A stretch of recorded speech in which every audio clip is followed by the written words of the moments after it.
are businesses surviving the Covid-19 lockdown across the UK? This is what we're going to look at in this week's Economic Impact Monitor for the West Midlands.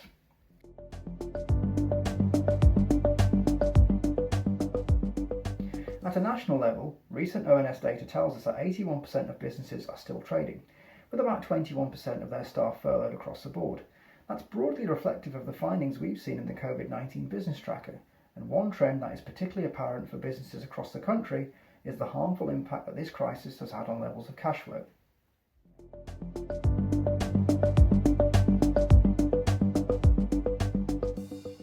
According to the latest results of the West Midlands, 47% of businesses reported a decline in cash reserves in comparison to July. However, that figure is much lower than we saw at the start of the lockdown period. It's also reassuring to see that 22% reported an increase in cash reserves in comparison to July, as businesses saw an upturn in customer demand as lockdown measures began to ease.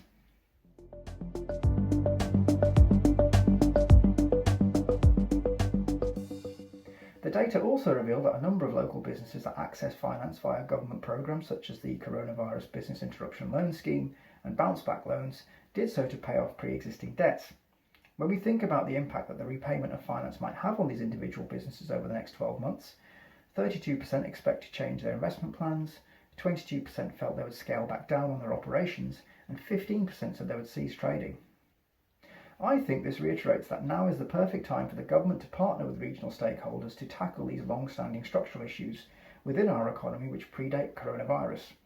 If the recovery is not managed effectively, what started out as a crisis of liquidity could easily morph into one of insolvency, and this is where the findings from the Economic Impact Monitor are so important, as the data they collect is used to shape and inform government policy at the highest level. So if this summary is of interest to you, please do visit the REDI website to find out more.